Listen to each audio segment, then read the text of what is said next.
We human beings, about everything you and I learn as we grow up through our lifetime, we learn it through 5 senses of direction. You know, I can hear, and I can see, and I can smell, and I can taste, and I can touch. And almost everything I know on a conscious level, I have learned through those 5 senses. But this book is beginning to talk about a 6th sense of direction, another form of knowledge.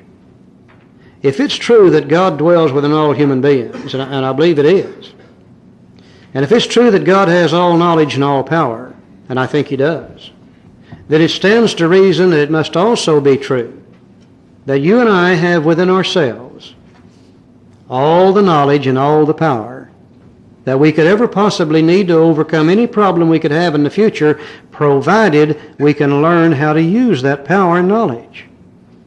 The spiritual experience is when we become aware of the fact that we've tapped into an unsuspected inner resource of strength. If God dwells within each of us, there is another sense of direction that if we can tap into it, then we can tap into all the knowledge of the entire universe. What we know on a conscious level is very, very limited. And if we take what all human beings know on a conscious level, it's still very, very limited compared to the knowledge of the universe. But if God's all knowledge and all power, if we can tap into that, then surely we can find the answers to any problems we can have. Step 11 deals with tapping into this unsuspected inner resource of strength through prayer and meditation. You know, Joe said the other day, and I agree with him, the problem with our normal 5 senses of direction is 4 of those senses are in our head. And that's probably why we get so screwed up in those areas, Joe. Okay. Step 11 is prayer and meditation. We shouldn't be shy on the matter of prayer. The matter meant that we have been using it constantly. It works if we have the proper attitude and work at it. This takes work. All these things takes work. It's not an automatic thing. We have to perfect this. It would be easy to be vague about this matter, yet we believe we can make some definite and valuable suggestions. Now we see Bill said, I wish I could be vague about this matter of prayer and meditation. Now we had to put this in perspective of what it really is, and I stand in awe when I read these 2 pages. Don't really appreciate sometimes what this book is all about. We have to look at Bill's life and where Bill was at the time in 1938 when he wrote this. You know, he wasn't a spiritual giant at this time. And he was faced with a task of writing something in this book on prayer and meditation for a group of people that were going to be spiritually bankrupt. He didn't know anything about it, and he was going to try to get it over to us. We look about these 2 subjects, are vast subjects. How many books have been written on prayer in the history of the world? God, volumes and volumes of books have been written on that subject. And meditation itself is a vast subject also, that men have dealt with many ways for many years. But still yet he was able to put something on prayer and meditation in the book Alcoholics Anonymous that have helped almost 2 million people develop spiritual lives. And he put it on 2 pages, 2.5 pages. It's amazing. Now the reason, he's trying to be evasive when he said, I wish I could be vague about this matter. He didn't know a whole lot about it. And thank God he didn't. You know, most people that are well-founded in spiritual concepts, theologians, when they talk to people like us, they talk over our heads. But Bill didn't have the ability to do that. So what he did very skillfully, and he was quite a salesman, since he couldn't teach it to us,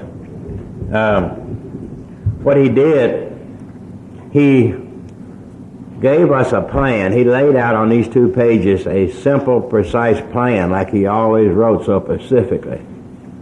And he gives us a daily plan for us to practice on an individual basis. And if anyone in here that would use this plan on an individual basis, over a period of time, the book does not teach you prayer and meditation, but it gives you a plan to teach yourself a personal life of prayer and meditation. The way he does it is very specific, just like he does with paragraph by paragraph. The first paragraph up here will tell you what to do at night. The next paragraph will tell you what to do in the morning. The next one will tell you what to do when you have indecisions. Over on the next page, it will tell you how to pray. In the bottom paragraph, it'll have some little mini suggestions that you might use.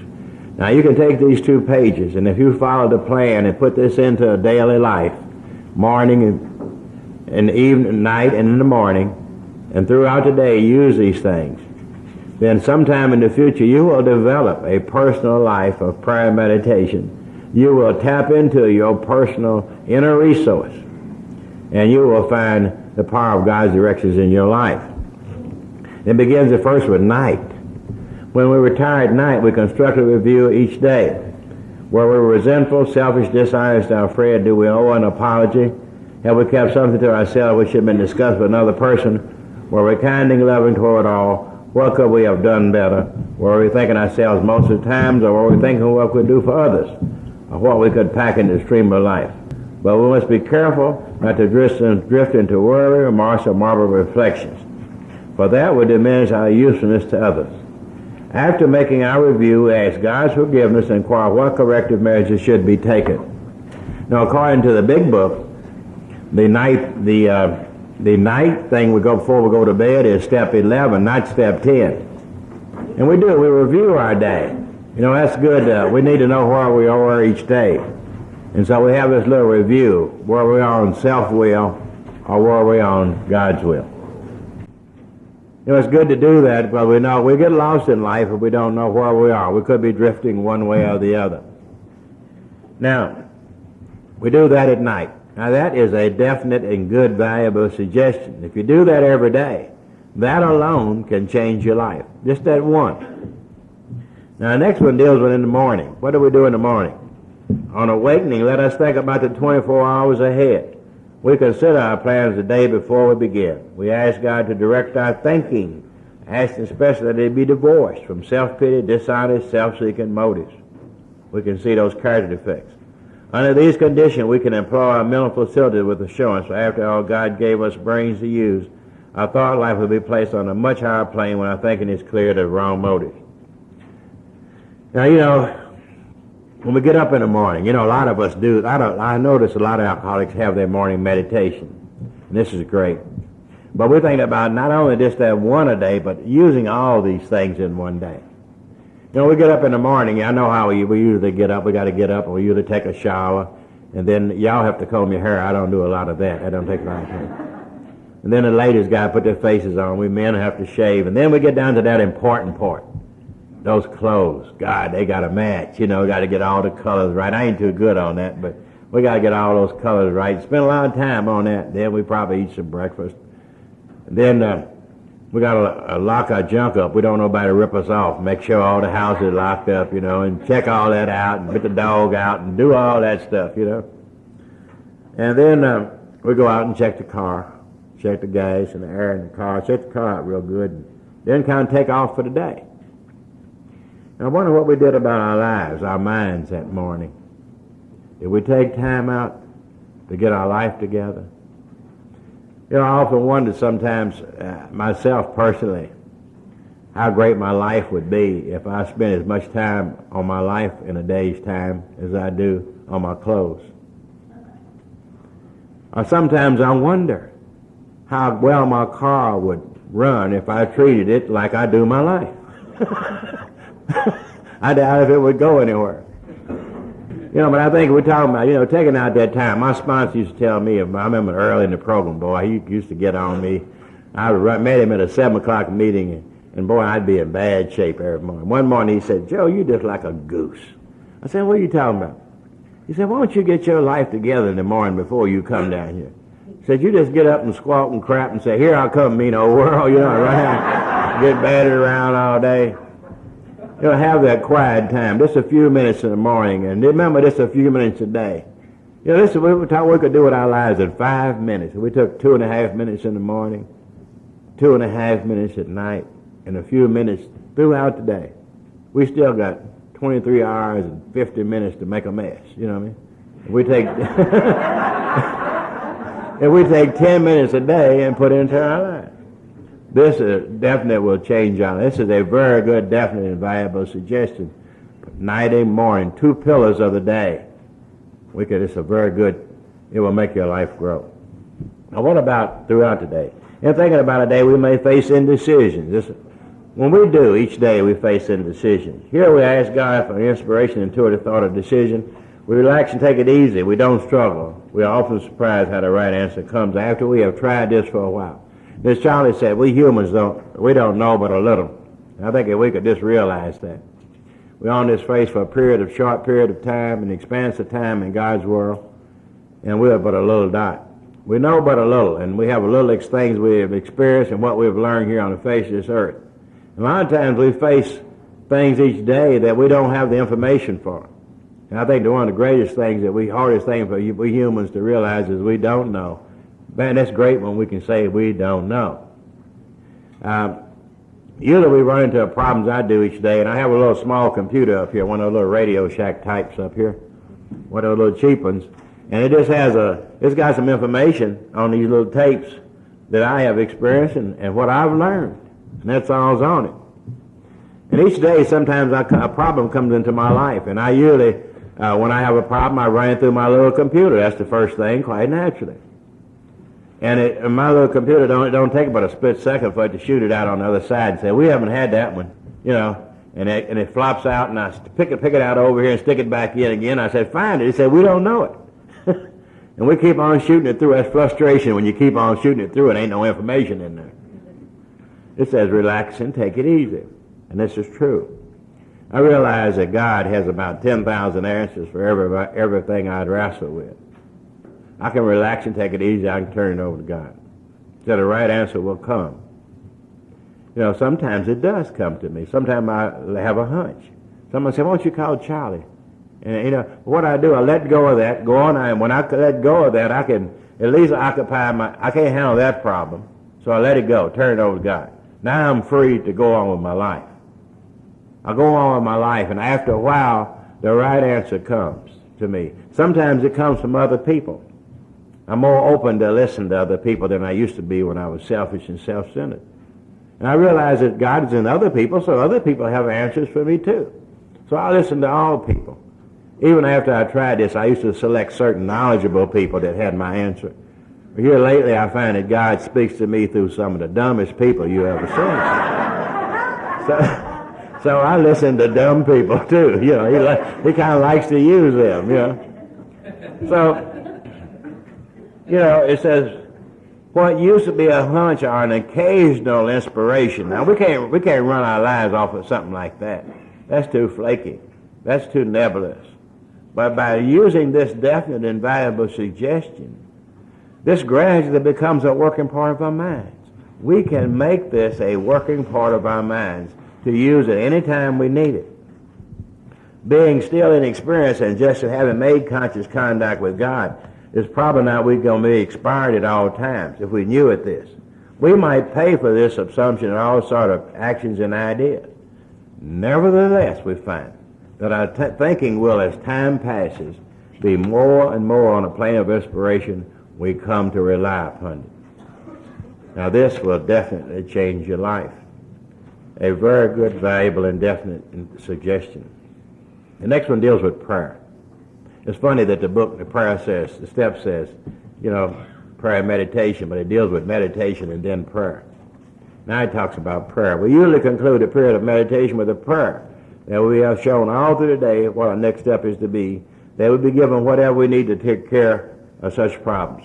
We ask especially for freedom for self-will and are careful to make no request for ourselves only. We ask for ourselves, however, if others will be helped. We are careful never to pray for our own selfish ends. Many of us have wasted a lot of time doing that. It doesn't work. We can easily see why. And we go through our step 11, it says through prayer, and we pray only for God's will for us and the power to carry. That's very specific. And it's talking about fashioning a healthy prayer life for people like us. I think that personally, I think myself, in life, the greatest thing, having been lost as an alcoholic and lost in life, that the greatest thing I need from God is God's will in my life. God's directions in my life is all I need. That's only, and it's to focus a healthy prayer life into focusing on what the needs of our lives as individuals. You know, and this is very hard for me because it took me many years to be able to pray only for God's will. Because in the beginning, all my life, my prayers were like a list of Santa Claus. You know, I had a hard time praying only for God's will.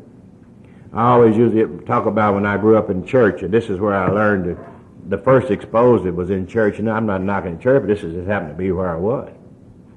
And my first prayers, there was a brother in our church that prayed every Sunday morning. I never shall forget him. Brother Sanders. He had on a brown suit, and he'd be down on his knees, and I remember he had a watch bob he used to dang. I was just a little old kid. And he prayed, I guess, 20 years I went to church there. And he would pray routinely the same prayers every morning, taking about a half an hour to pray for us. We was in pretty bad shape. And he would start off with a list. You know, he'd say, bless the president and his wife and his son. He'd just come on down.